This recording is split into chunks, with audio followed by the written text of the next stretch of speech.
My guest today is Belgium's first National Drugs Commissioner, Ine Van Wymersch. She has taken on the role at a time when a spate of drug-related shootings is rocking the country's capital, Brussels, and its main port in Antwerp has become the major gateway to cocaine entering Europe. Drugs arriving here are not only destined for the Belgian market, much of it is transported illegally to other European countries, making this more than just Belgium's problem. Commissioner, welcome. Thank you so much for joining us. Thank you. So we're in Brussels, and in this city, as well as in Belgium's second city, Antwerp, we've seen a recent uptick in drug-related violence on our streets. Is the Belgian government taking enough measures to tackle this problem? Well, at least there is a sense of urgency and the awareness is high to tackle this problem. The appointment of a national drug commissioner and his agency is, of course, an important step towards developing a national and even an international strategy to tackle this crime. And one of the solutions that the new government is putting on the table is putting Belgian soldiers on the streets as early as April next year. Do you support that move? It's quite controversial here. Well, at least it is a measure among a lot of other measures that have been taken. For us, it is important to develop not only a clear approach, but also a hold and a build approach. We were inspired by UK to develop this methodology. I think it is important that in a first clear phases, we take over the streets again, and we show to the citizens that the government is there and that we are ready and that we are taking control and that we are not losing control. Of course, we cannot expect from military in the streets that they will solve the root causes of this problem.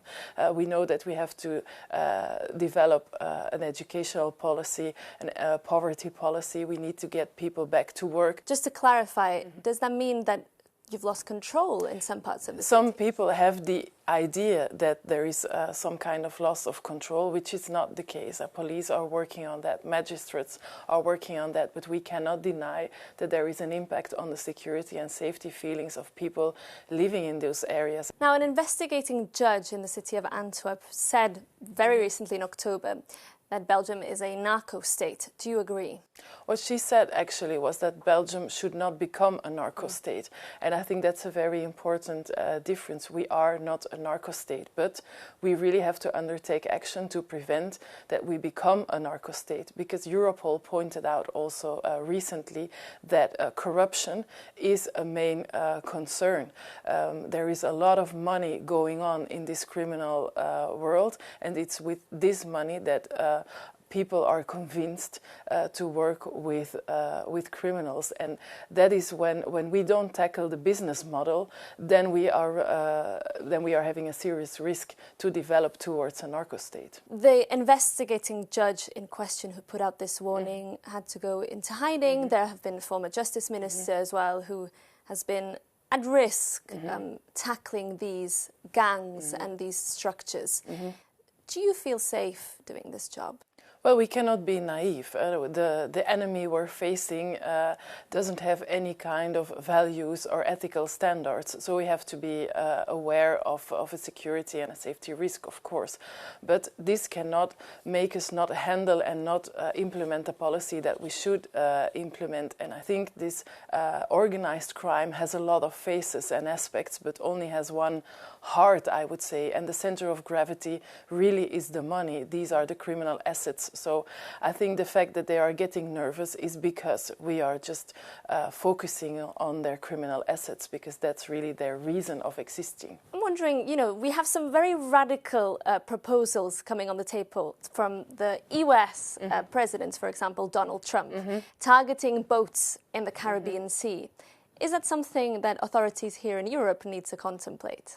Well, the criminal organizations, cocaine traffic is a very complex problem, so it only deserves and demands complexity in our answers. We have to know where the new routes are going to be able to put barriers in all logistic chains. Because if we tackle the logistic chains, the logistics that they are abusing to put up their business, we are really causing these criminal organizations serious difficulties, because even if they change products, whether they are importing cocaine or precursors to fabric synthetic synthetical drugs, they are all coming through the same logistic chains. And to do that, I'm assuming that international work is very important and working with European partners. Do we need more cooperation at the European level? Is Brussels, in the sense of the EU institutions, doing enough to support? Well, we are in close contact with the EU Commission, of course, and we collaborate also to the EU strategy. We consider it as a global problem. We need to tackle it on a global level and on a local level on the same time. Where we need more pressure, I think, from the European institutions, it's really to put these big companies under pressure that are bringing their encrypted communication tools, for example, to our market, to force them to collaborate with law enforcement.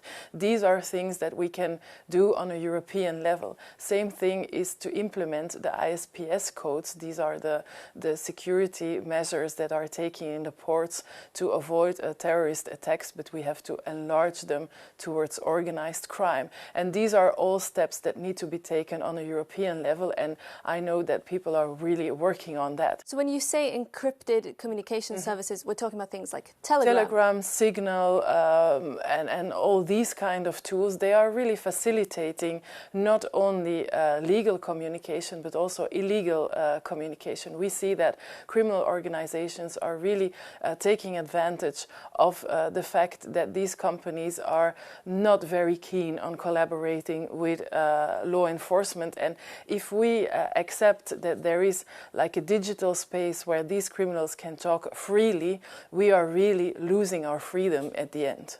I know that you are a mum yourself and that you also worked as a juvenile prosecutor.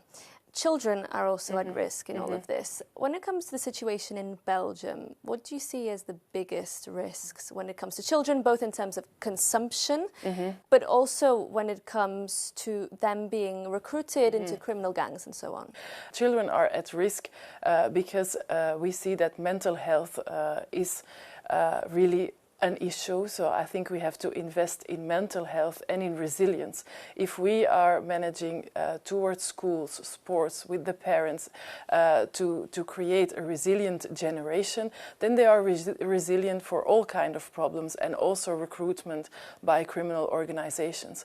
On the other hand, we cannot be naive. I'm very concerned, for example, about illegal vapes. We see that the seizures that we've done of illegal refill capsules for vapes, that they are more than 80% is containing synthetic opioids, and they don't have a specific smell or color, and criminal organizations are abusing these this whole logistic network of selling points of these vapes. So I'm very happy that our Minister of Public Health took the decisions that the tastes, these cherry tastes and everything of vapes will be forbidden soonly, because criminal organizations are taking advantage of that to introduce synthetic opioids to very young children. So we really have to be aware that everything can be abused by criminal organizations. Same thing, it's about social media. We really have to be present